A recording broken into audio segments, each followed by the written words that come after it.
আসসালামু আলাইকুম রহমতুল্লাহি ওয়াবারাকাতুহ। সম্মানিত দর্শক মণ্ডলী, আশা করি আপনারা সকলেই ভালো আছেন, সুস্থ আছেন। আজকে যেহেতু জুমার দিন,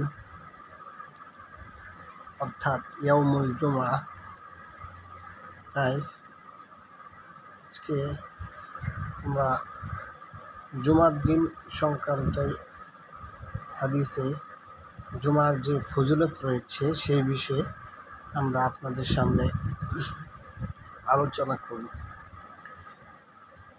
তিরমিজি শরীফের একটি বাব এখানে এসেছে, বাবু মা জাআ ফি ফাদলি ইয়াউমিল জুমা,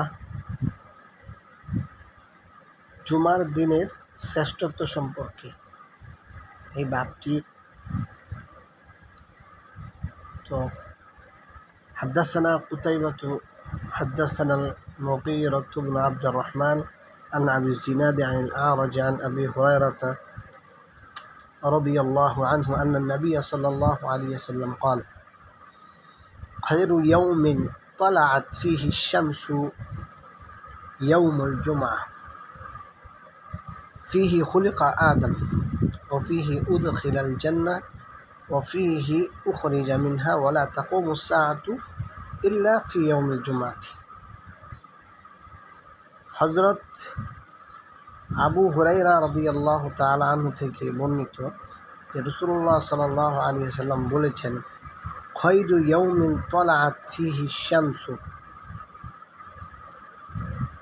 যেই সমস্ত দিনে সূর্য উদিত হয় ওই সমস্ত দিনগুলোর মধ্যে হতে ইয়াউমুল জুমআ হচ্ছে সবচেয়ে শ্রেষ্ঠ দিন। খায়রু ইয়াউমিন, উত্তম দিন, তালাআত ফীহি শামসু, যেই দিনে সূর্য উদিত হয়েছে।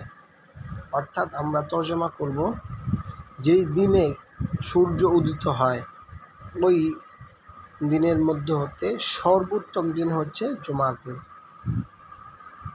ফীহি খুলিকা আদম, তাতে হযরত আদম আলাইহিস সালামকে সৃষ্টি করা হয়েছে এবং সৃষ্টি করার পর ওফীহি উদখিলাল জান্নাত, সৃষ্টি করার পর তাকে এই জুমার দিনে জান্নাতে প্রবেশ করানো হয়েছে।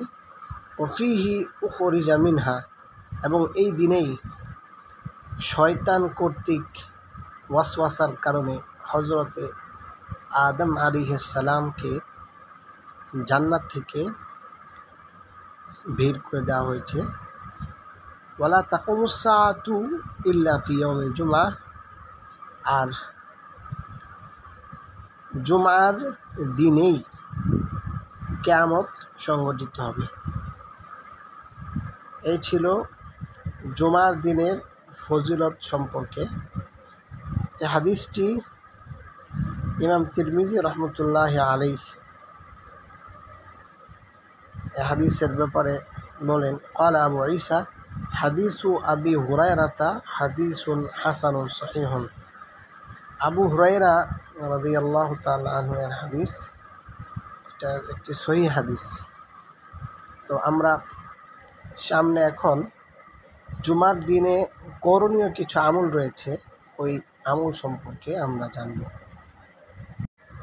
সম্মানিত দর্শক মণ্ডলী, আমরা এখন জুমার দিনের আমল সমূহ সম্পর্কে একটি হাদিস বুখারী শরীফের 883 নং হাদিস পড়ব।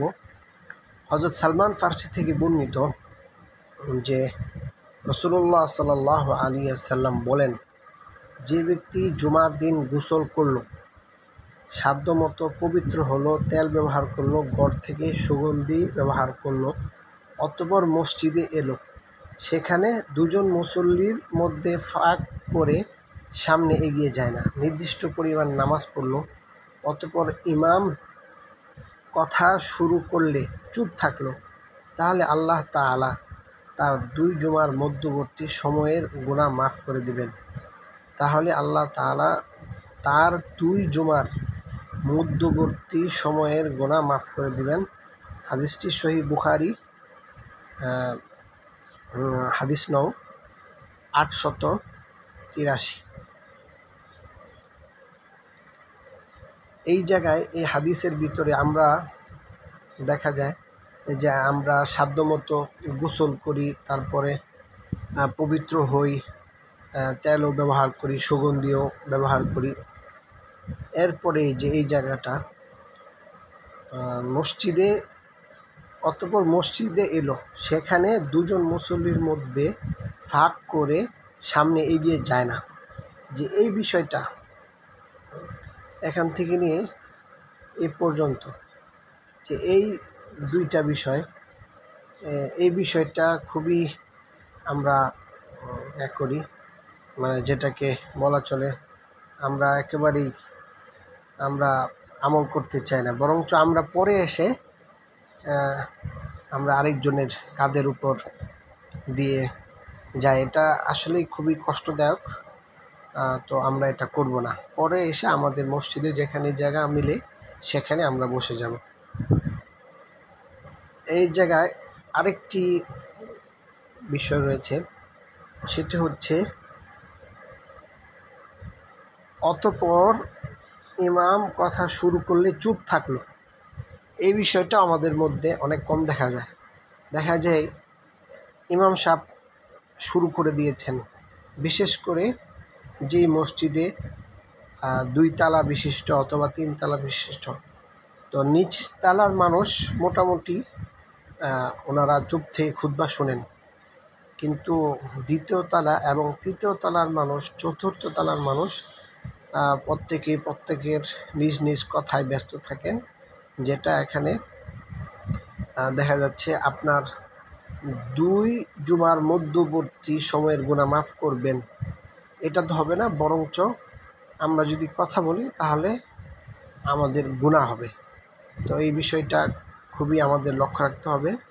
একটা হচ্ছে মসজিদে এসে সেখানে 2 জন মুসল্লির মধ্যে ফাঁক করে সামনে এগিয়ে যায় না, অর্থাৎ পরে এসে মসজিদে আমি যদি পরে আসি তাহলে অন্যের কাঁধ ডিঙিয়ে আমি মসজিদে যাব না, সামনের কাতারের দিকে যাব না। আর আরেকটি বিষয়, যখন ইমাম সাহেব খুতবা শুরু করবেন তো আমরা চুপ থাকব।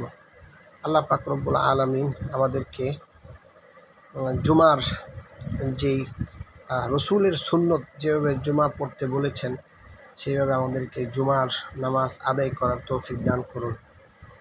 যেই আমলগুলো এই হাদিসে বর্ণিত রয়েছে, এছাড়াও আরও বিশেষ কিছু আমল রয়েছে, ওগুলো বিস্তারিত না বলে সংক্ষেপে বলে দিচ্ছি, যেহেতু ভিডিও লম্বা হয়ে যাচ্ছে।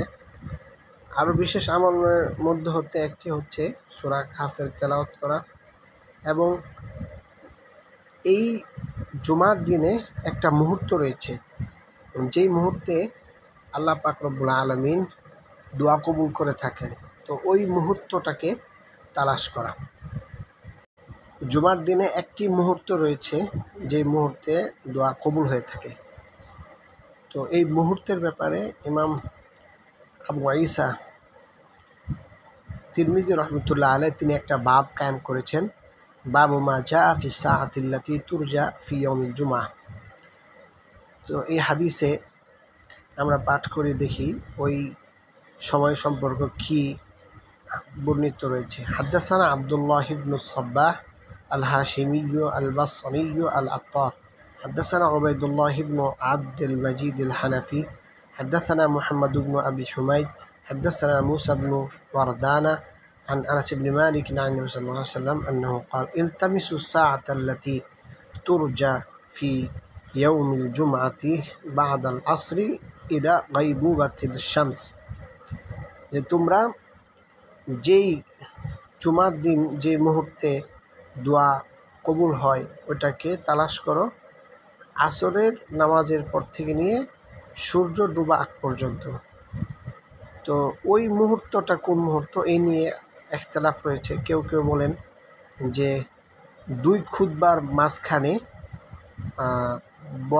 বসার যে সময়টা ওই সময় এটা হতে পারে, আবার এই দিনের যে কোনো মুহূর্তেও হতে পারে। তো আমরা মোট কথা শুক্রবার দিনে আমরা দোয়া করব বেশি বেশি, এবং বিশেষ করে দুই খুতবার মাঝখানে যখন ইমাম সাহেব বসে থাকেন কিছু সময় 5 সেকেন্ড ওই সময় দোয়া করা, এরপর আসরের পরে মাগরিবের আগে শুক্রবারে দোয়া করা, তাছাড়া এই দিনে বেশি বেশি দুরূদ পাঠ করা। আল্লাহ পাক রব্বুল আলামিন আমাদেরকে জুমার দিনের ফজিলত এবং বরকত লাভ করার তৌফিক দান করুন। আসসালামু আলাইকুম।